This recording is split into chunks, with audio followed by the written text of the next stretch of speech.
बचाओ, हक बचाओ, वक्फ बचाओ, हक बचाओ, मंजूर नहीं, मंजूर नहीं,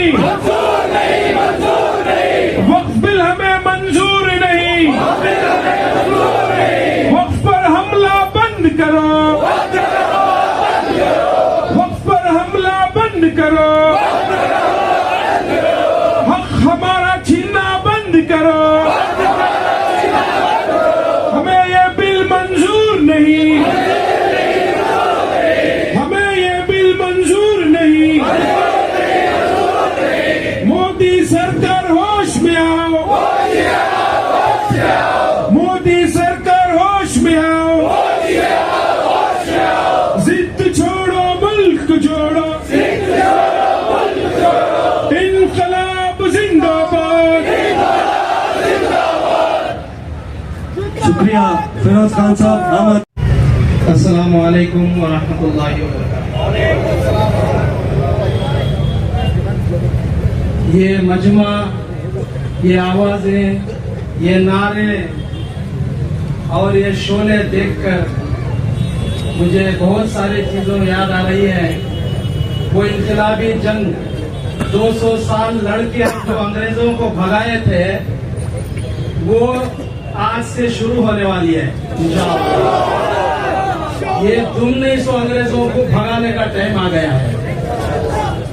तो मेरे मुसलमान भाइयों, न घबराओ मुसलमानों, खुदा की शान बाकी है। ना घबराओ मुसलमानों, खुदा की शान बाकी है। अभी इस्लाम जिंदा है, अभी कुरान बाकी है। ये जालिम क्या समझते हैं जो अपने दिल में हंसते हैं? ये जालिम क्या समझते हैं जो दिल में हंसते हैं? अभी तो करबला का आखिरी मैदान बाकी है इंशाअल्लाह। कल एक मैराथन डिबेट चला पार्लियामेंट के अंदर, मुसलसल 13 घंटे रात के 1:30 बजे तक मुसलसल चलता रहा। इन्होंने एक नाजायज तरीके से बिल लाकर छेड़ दिया और सारी बमबारी होती रही सारी सेक्युलर पार्टियों की। आपने भी देखा होगा, हर कोई बोला, उनकी तारीफ खींचा, उनको पूछा। इस सारी महफिल में और पूरी सारी बहस के अंदर एक नाम उभर कर आता है, राजस्थान का बीजेपी का एमपी कहता है, ये बीजेपी कहता है एसडीपीआई, एसडीपीआई, एसडीपीआई। एक एसडीपीआई है जो सारे देश के अंदर पर्चे बांटकर हंगामा मचा रही है। ये हमारी शान है। जिंदाबाद जिंदाबाद जिंदाबाद।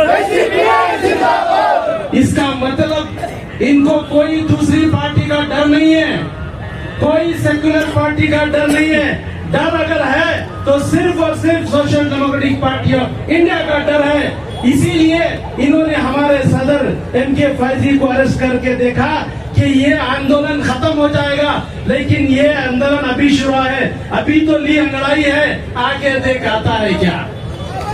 मेरे मोहतरम भाइयों, वक्त की किल्लत है, काफी चीजें बताने की थी। ये जो बिल पास करवाए हैं, इसी तरह से इन्होंने एक और बिल भी पास कराए थे, 1991 places of protection of places of worship act. ये किस लिए बनाए? ये इसलिए बनाए कि बाबरी मस्जिद के बाद कोई भी हिंदुस्तान के अंदर 1947 में जो भी इबादत गाहें थी, उन इबादत गाहों के तहफ्फुज के लिए कि कोई भी इसके अंदर दावा नहीं करेगा कि मेरा यहाँ बुद्ध था, लिंग था, फलां था, ये था बोलकर कोई दावा नहीं करे। ये भी तो कानून था पार्लियामेंट का। तो हम पूछना चाहिए कि ये कानून रहते हुए भी कैसे अदालतों ने तहकीक का ऑर्डर दे दिया ज्ञानव्यापी को, काशी को और संभल को। जब कानून बनाते हैं और वो कानून का उल्लंघन खुद करते थे और उसके बाद नाजायज तरीके से बुलडोजर से मस्जिदें तोड़े, मदरसे तोड़े। अब इनको लगा कि ये कानून की लड़ाई करते रहेंगे तो इसलिए इन्होंने सोचा कि अब तक हमने इनको सितम दिया, इनकी खाना चुराया, उनको खाने का अधिकार चुराया, बंद कर दिया, इनको पहनने का अधिकार बंद कर दिया, इनकी अजान का अधिकार बंद कर दिया, इनकी तालीम का अधिकार बंद कर दिया, सब बंद करके भी ये कर रहे हैं। तो अब ये बचे हैं हमारी जायदाद के ऊपर। अब वो जायदाद भी किसको देने वाले हैं? एक नए नमरूद को बना रहे हैं। एक फिरौन जो है एक नए नमरूद को बनाने वाला है। नमरूद का वाक़या आपको मालूम है क्या हशर हुआ?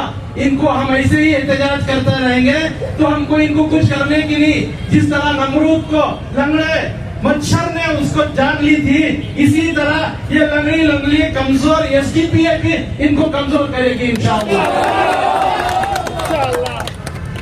वहां पर इतनी वलवला मचाया गया कि इतनी हमदर्दी आ गई अमित शाह को, इतनी हमदर्दी आई किरण रिजिजू को माइनॉरिटीज के बारे में, खवातीन के बारे में। हम खवातीन की इच्छा करना चाहते हैं। अरे बदमाशों, बुज़दिलों, अरे अरे क्या कहते हैं आपको, मुनाफिकों, तुमने इस कर्नाटका में क्या किया?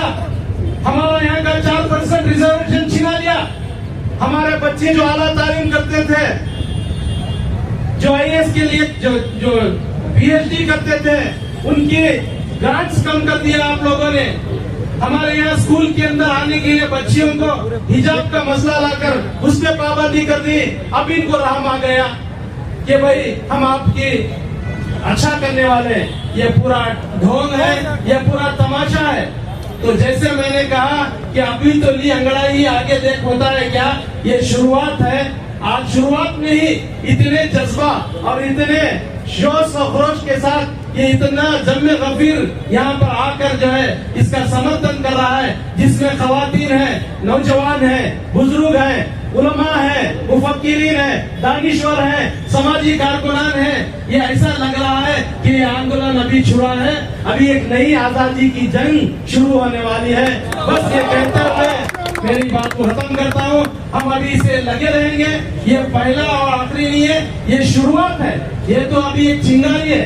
अभी आगे जाने से ये सिर्फ फ्रीडम पार्क में हुआ, जैसा किसी ने कहा, चप्पे चप्पे में, गली गली में आवाज गूंजेगी। इन्होंने कहा था एनआरसी सीएए में, अमित शाह ने कहा था कि हम जो है 1 इंच भी पीछे नहीं हटेंगे। जो एनआरसी का सबक पढ़ा है, कोसों मील भाग गए। अब हमारी लाखों की जमीन तुम छीनने की कोशिश कर रहे हो, आपको 1 इंच भी नहीं मिलेगी।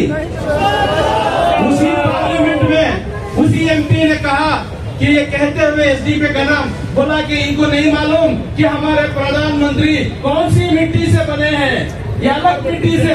बेशक वो सही कहा, कोई देश की मिट्टी से नहीं बना है। हमारा प्रधानमंत्री इसकी मिट्टी नहीं, ये गंदी मिट्टी से, ये अच्छी मिट्टी से नहीं बना है। इसीलिए उनकी नीयत ऐसी है, वो खुद इकरार कर लिए कि वो मिट्टी से नहीं बने।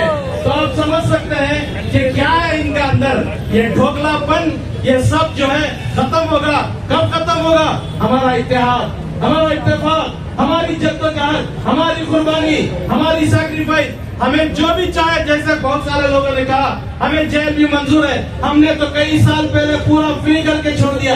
हम तो पहले भी जेल गए हैं, अभी भी जाएंगे, यूसुफ अलैहिस्सलाम की सुन्नत को समझकर। इस मुल्क को आजाद कराने के लिए दिल्ली से पानीपत तक आलिमों को जो है फांसी में लटकाया गया था, उसके लिए भी तैयार है। हम यहाँ से दिल्ली तक भी लड़कने के लिए तैयार है। हम 1 इंच भी पीछे नहीं हटेंगे और यहाँ से एक बदलाव हम लाएंगे। और हकीकत में हमारा जो राइट है, हमारा जो कॉन्स्टिट्यूशनल राइट है, आर्टिकल 14 से लेकर आर्टिकल 30 तक जो हमें हुकूक देता है, वो सारे हुकूक को दबाने की जो कोशिश की है, अब दोबारा से फिर ये तख्ता पलटेगा और वो सारे हुकूक को लाने की कोशिश करेंगे। शुक्रिया। अस्सलाम वालेकुम। जय एसडीपी।